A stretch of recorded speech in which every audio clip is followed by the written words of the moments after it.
오늘 예배에 참석하신 모든 분들을 환영합니다. 이 시간 주님의 은혜가 함께하는 귀한 시간 되시기를 바랍니다.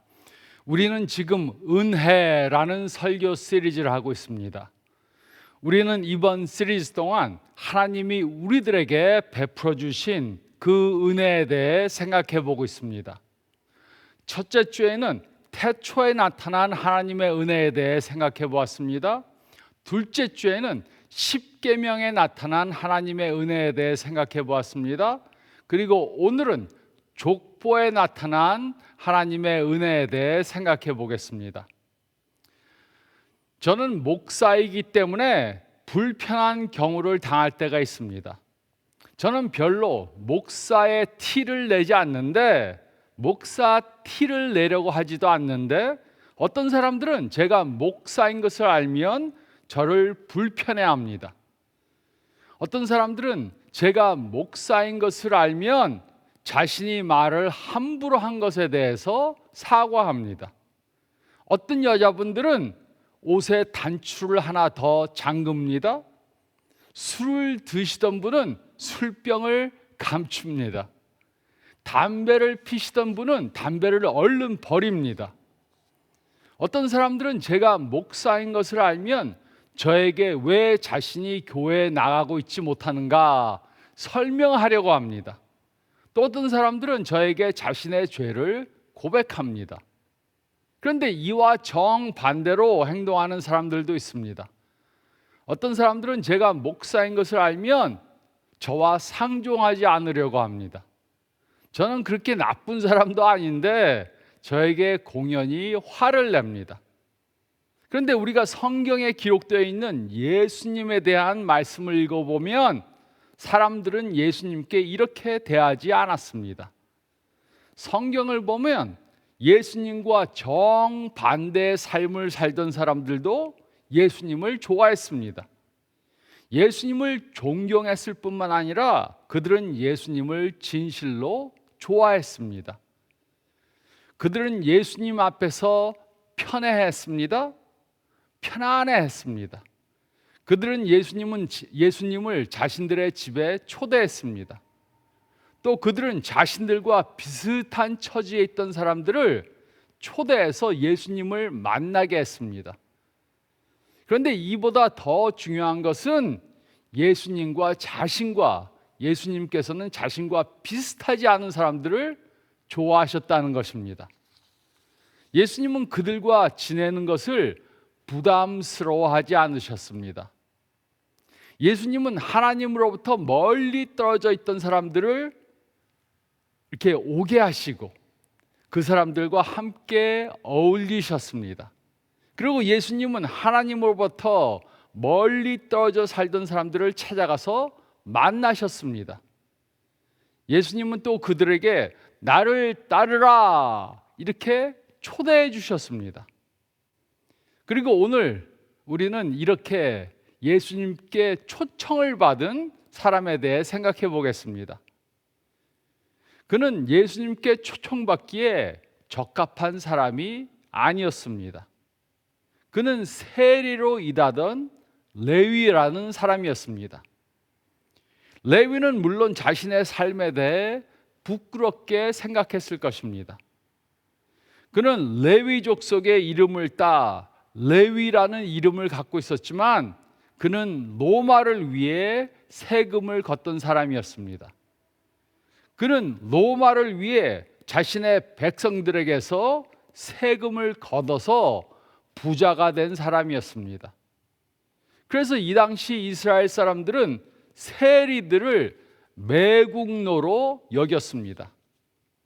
그들은 자신들의 백성과 역사와 성경과 하나님을 배반한 반역자들로 여겨졌습니다.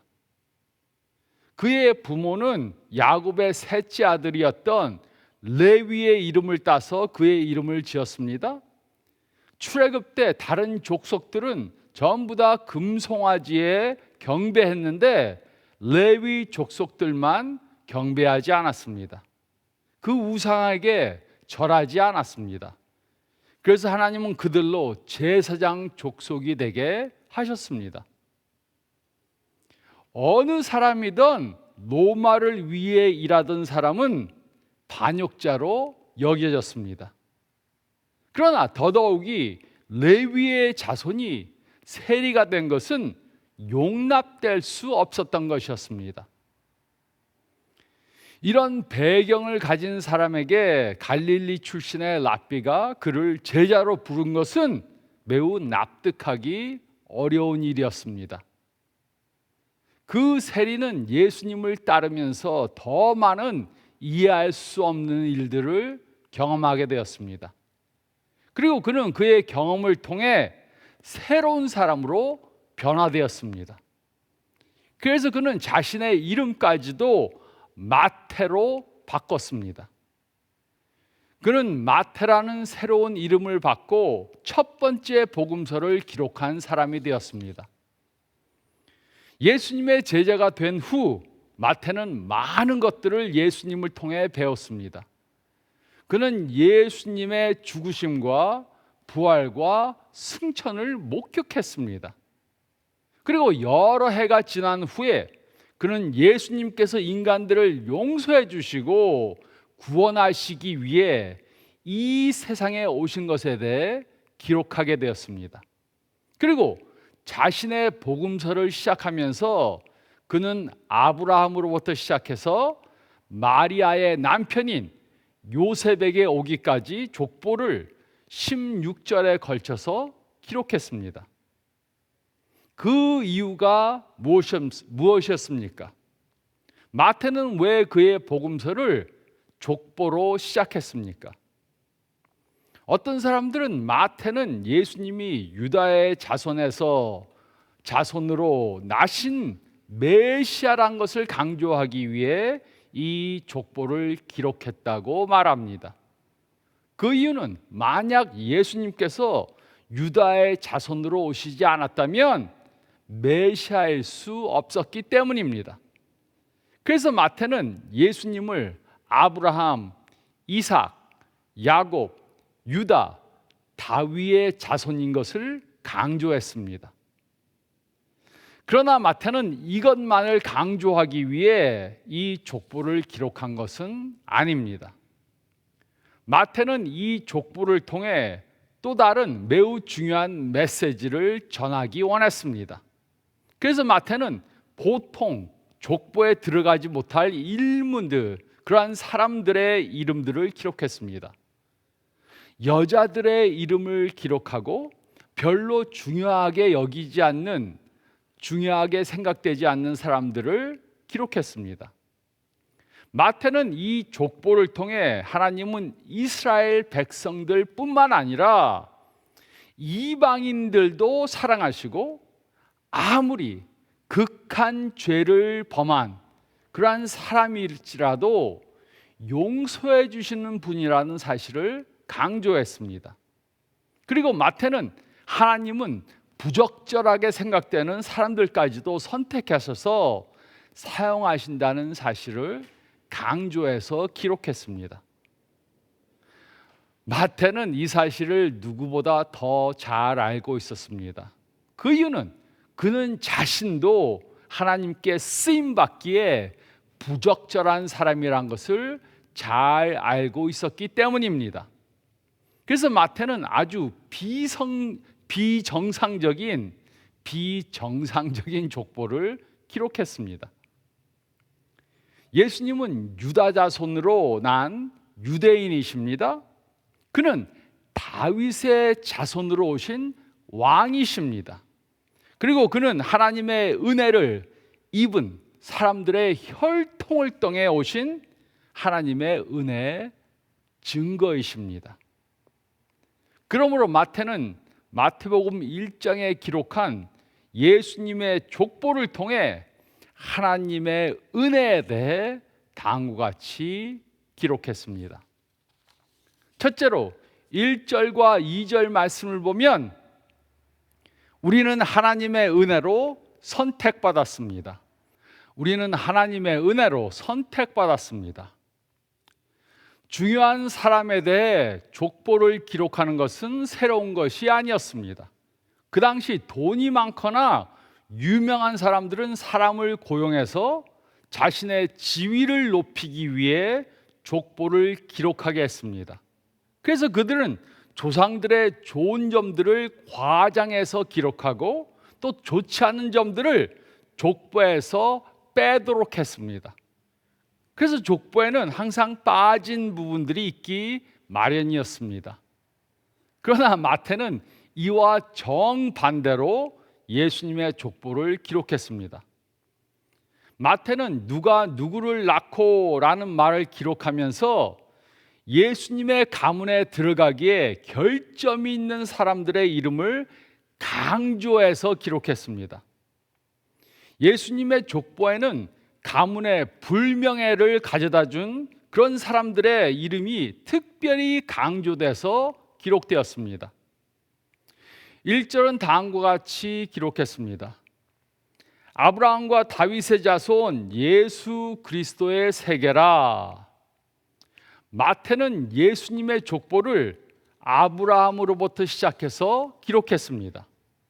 그러나 우리가 아브라함의 이야기를 기억한다면 아브라함은 새로운 민족을 시작하고 메시아의 조상이 되기에 적합하지 않는 그러한 사람이었던 것을 기억할 것입니다.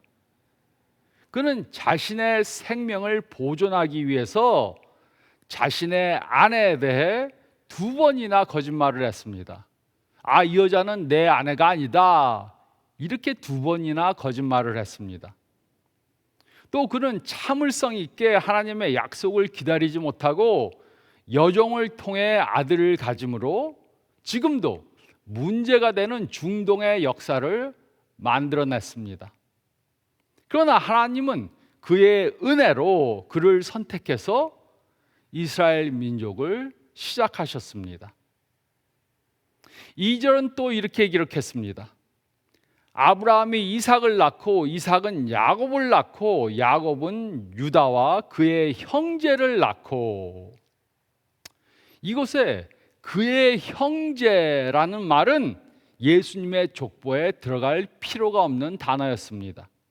그러나 이스라엘의 역사를 아는 유대인들에게 이 단어는 요셉을 종으로 판 그의 형제들의 이야기를 기억하게 했을 것입니다. 그리고 그 11명의 형제들보다 요셉이 더 훌륭한 사람이었다는 것을 기억하게 했을 것입니다. 요셉은 온갖 수모를 당하면서도 자신의 가족들을 구원해냈습니다. 요셉이 아니었다면 그의 가족들은 다 굶어서 죽을 수도 있었습니다. 요셉은 이런 은혜와 용서의 사람이었습니다. 그와 정반대로 유다는 거짓말쟁이였고 기회주의자였습니다. 그러나 하나님은 은혜로 유다를 통해서 메시아를 보내기로 계획하셨습니다. 그리고 마태는 그의 형제라는 단어를 통해 이 사실을 강조했던 것입니다. 그러므로 아브라함과 유대가 선택받은 것은 오직 하나님의 은혜 때문이었습니다. 그들은 하나님께 선택될 아무런 일을 한 것이 없었습니다. 하나님이 그들의 행위를 보시고 그들을 선택했으면, 누구를 선택했다면 그들이 하나님께 버림받아야 마땅했을 것입니다. 하나님이 행위를 보고 누구를 선택했다면 그들은 하나님께 선택될 아무런 조건이 없었습니다. 그러나 하나님은 그들을 통해 그의 아들을 이 땅에 보내시기로 계획하셨습니다. 그 이유가 무엇입니까? 아무 이유가 없습니다. 이것은 하나님의 은혜 때문입니다. 이것은 우리들도 마찬가지입니다. 우리들은 아브라함이나 유다보다 나을 것이 하나도 없는 그런 사람들입니다.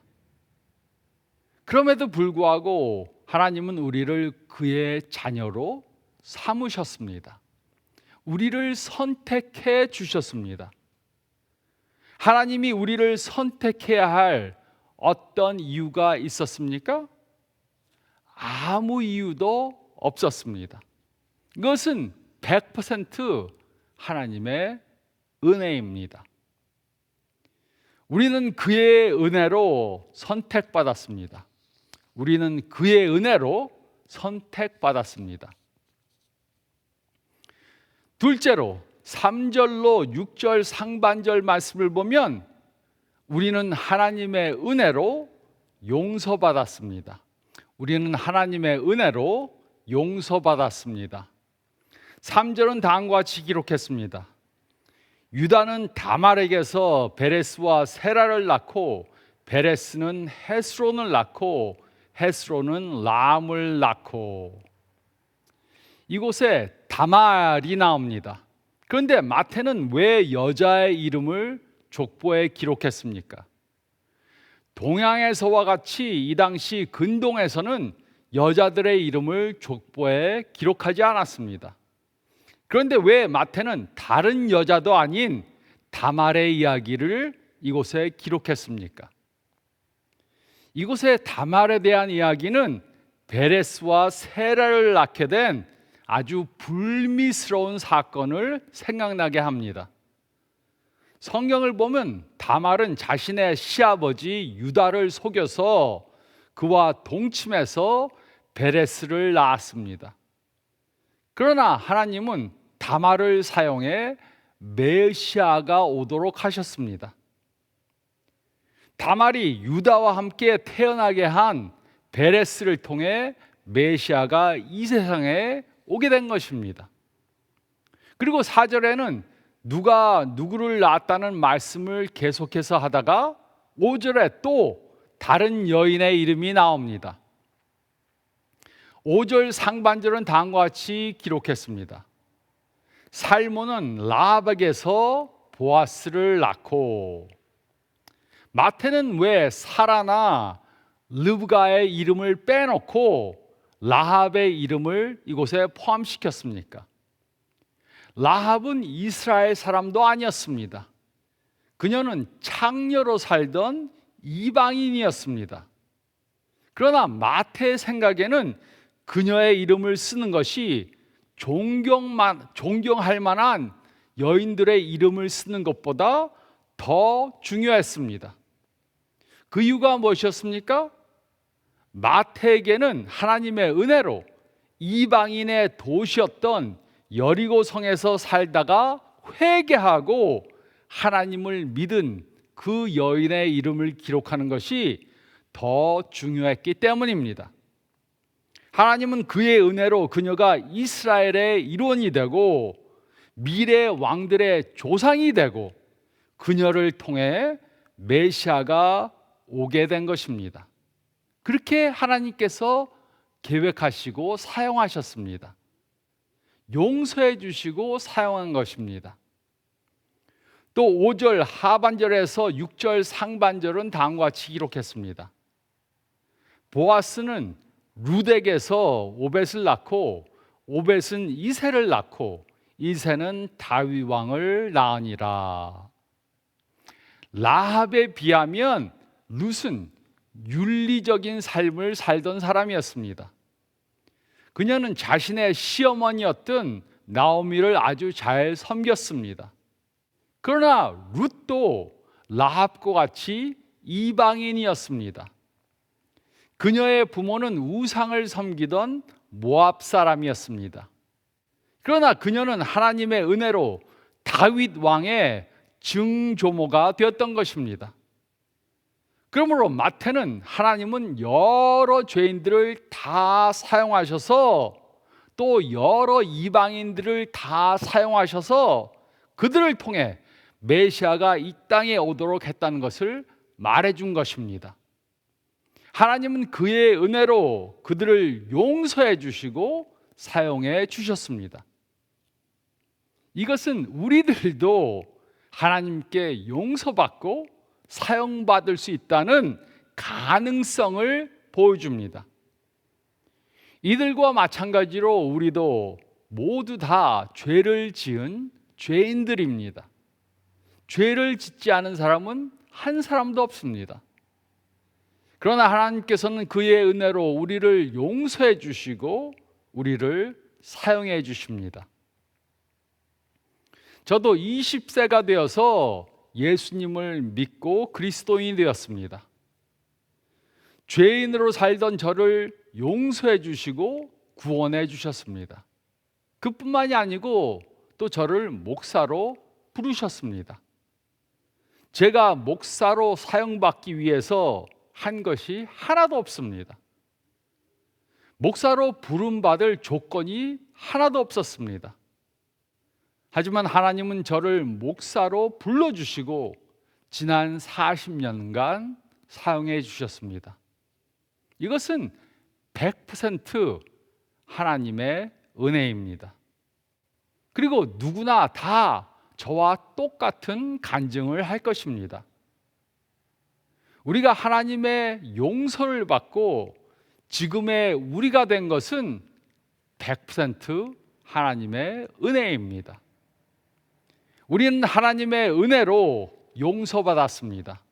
우리는 하나님의 은혜로 용서받았습니다. 그리고 셋째로 6절 하반절 말씀을 보면 우리는 하나님의 은혜로 보존되었습니다. 우리는 하나님의 은혜로 보존되었습니다. 6절 하반절은 다음과 같이 기록했습니다. 다윗은 우리아의 아내에게서 솔로몬을 낳고, 마태는 예수님이 다윗의 자손인 것을 말하기 위해 다윗과 솔로몬의 이름만 말하면 되었습니다. 그러나 그는 솔로몬이 태어나게 된 경위를 기록하기 원했습니다. 그래서 그는 다윗은 이 세상에서 가장 지혜로웠던 솔로몬을 낳고 이렇게 기록하지 않았습니다. 또 그는 다윗은 밧세바에게서 솔로몬을 낳고 라고도 기록하지 않았습니다. 대신에 그는 다윗은 우리아의 아내에게서 솔로몬을 낳고 라고 기록하면서 솔로몬이 태어나게 된 스캔들에 대해 언급했습니다. 다윗은 우리아의 아내와 간음을 했습니다. 그런데 아기가 생겼습니다. 이 사실을 감추기 위해 다윗은 그녀의 남편 우리아를 전쟁터에 내보내서 죽게 했습니다. 이것은 다윗의 삶 중에 가장 치욕적인 사건이었습니다. 그러나 마태는 이 족보를 읽는 사람들로 이 사건을 기억하도록 했습니다. 그 이유가 무엇이었습니까?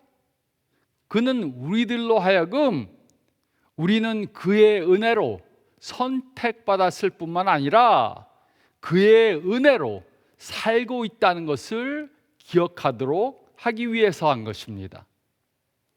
만약 하나님이 우리가 죄를 범하면 우리를 버리시는 분이시라면 우리 중에 아무도 하나님의 자녀로 남아있을 사람은 없습니다. 우리는 모두 과거에 실패와 실수를 범했습니다.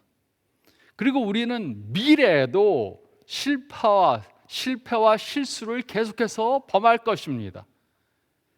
그러나 우리가 아무리 많은 실패와 실수를 범한다고 하더라도 우리는 이 사실을 잊지 말아야 합니다. 하나님은 그의 은혜로 우리를 보존해 주실 것입니다. 그는 우리를 버리시지 않으실 것입니다. 그는 우리를 미워하지 않으실 것입니다. 그는 우리를 언제나 사랑하시고 그의 은혜로 우리를 보존시켜 주실 것입니다. 우리가 과거에 지은 죄들에 대해 생각해 보시기 바랍니다. 예수님을 믿기 전뿐만 아니라 예수님을 믿은 후에도 많은 죄들을 범했습니다. 셀 수도 없는 많은 죄들을 범했습니다. 그리고 아주 심각한 죄들도 범했습니다. 다른 사람들이 우리가 지은 죄를 다 안다면 우리는 창피해서 머리를 들고 다닐 수도 없을 것입니다. 하나님은 우리들이 지은 죄들을 다 알고 계십니다. 그런데도 우리를 용서해 주셨습니다. 은혜로 대해 주셨습니다. 우리를 버리시지 않으셨습니다. 이것은 하나님의 은혜 때문입니다. 우리는 하나님의 은혜로 보존되었습니다. 우리는 하나님의 은혜로 보존되었습니다. 메시아의 족보 속에는 아주 놀라운 사실들이 기록되어 있습니다. 예수님의 족보 속에는 살인자, 동생을 노예로 판 자, 간음한 자, 창녀들이 어떻게 변화되었는가, 어떻게 하나님께 사용받는 사람들이 되었는가 기록되어 있습니다. 아마도 마태는 이것을 기록하며 미소를 지었을 것입니다. 다 나하고 비슷한 사람들이구나, 이렇게 생각했을 것입니다. 그래서 우리도 소망을 가질 수 있습니다. 하나님은 우리와 같은 사람들에게 그의 은혜를 베풀어 주십니다. 이것이 예수님의 족보가 말해주는 것입니다. 그리고 이것이 우리가 깨달아야 하는 진리입니다. 마태에게는 예수님을 따르며 배운 진리가 있습니다. 예수님은 하나님의 은혜를 우리들에게 보여주시기 위해 이 세상에 오셨습니다. 예수님은 그 당시 다른 사람들에게서 버림받던 사람들을 받아주셨습니다. 예수님은 기적을 경험할 아무런 자격이 없던 사람들에게 기적을 베풀어 주셨습니다. 예수님은 율법을 지키셨지만 율법을 범한 사람들을 용서해 주셨습니다. 그리고 배고픈 사람들을 먹이시고 아픈 사람들을 고쳐주시고 그의 원수들을 사랑해 주셨습니다. 마태는 이런 것들을 전부 다 직접 목격했습니다. 그는 예수님이 부활하셨다는 소식을 들었을 때 그곳에 있었습니다. 그는 부활하신 예수님을 직접 눈으로 보고 손으로 만져보고 그와 식사를 하고 그에게 예배드렸습니다. 그리고 그는 자신이 목격한 것들을 그의 복음서에 기록했습니다. 그래서 그의 복음서에는 우리를 향한 하나님의 은혜에 대해 명확히 기록되어져 있습니다. 마태는 그의 복음서를 끝내면서 예수님이 그의 제자들에게 주신 명령을 기록했습니다. 많은 사람들은 이것을 지상명령이라고 부릅니다. 그러나 이것은 은혜의 명령이라고 부르는 것이 더 좋을지 모릅니다. 그러므로 너희는 가서 모든 족속으로 제자를 삼으라. 우리는 그의 은혜로 선택받았습니다. 우리는 그의 은혜로 용서받았습니다. 그리고 우리는 그의 은혜로 보존되었습니다. 우리가 우리 된 것은 하나님의 은혜 때문입니다. 우리는 이렇게 하나님의 은혜를 경험했습니다. 이제 우리는 이 하나님의 은혜를 다른 사람들에게 말로 전해주어야 합니다. 그리고 이보다 더 중요한 것은 이제 우리는 이 하나님의 은혜를 다른 사람들에게 행동으로 보여줘야 합니다. 우리는 하나님의 은혜를 받은 사람들로 그 은혜를 베푸는 사람들이 되어야 합니다. 이것이 우리가 가서 모든 족속으로 제자를 삼기 위해 해야 하는 것입니다. 이렇게 하나님의 은혜를 보여주는 삶을 삶으로 예수님의 은혜를, 하나님의 은혜를 증거하는 삶을 사는 저와 여러분들이 되시기를 우리들에게 은혜를 베풀어 주시기 위해 이 세상에 오신 예수님의 이름으로 축원드립니다. 저희 다 같이 기도드리겠습니다. 잠깐 머리를 숙이시고 오늘 말씀 다시 한번 생각해 보시기 바랍니다. 여러분은 내가 하나님께 선택받고 용서함 받고 지금까지 이렇게 보존된 것이 하나님의 은혜임을 믿는가 생각해 보시기 바랍니다. 그리고 이 사실을 믿는다면 우리는 하나님의 은혜를 우리의 말과 행동을 통해 증거하는 사람들이 되어야 합니다. 은혜를 받은 것을 믿으면서 은혜를 베풀지 않는 것은 그 사실을 믿지 않는다는 그러한 사인입니다. 계속해서 이번 주 동안 기도하시면서 주님 하나님의 그 은혜를 감사하고 은혜를 베푸는 삶을 살게 도와주세요. 제가 이번 주 동안 은혜를 베풀어야 할 사람이 누구입니까? 기도하면서 그 일을 행하는 한 주간 되시기 바랍니다. 제가 기도하겠습니다. 주님 감사합나이다. 저에게 무한한 은혜를 베풀어 주심을 감사합니다. 저희가 저희된 것, 저희가 하나님께 선택받고 용서함 받고 이제까지 보존된 것이 하나님의 은혜임을 믿습니다. 은혜를 받은 자들로 은혜를 베푸는 삶을 살도록 도와주시고 그렇게 함으로 예수님의 은혜를 증거하는 저희 모두가 되도록 도와주시옵소서.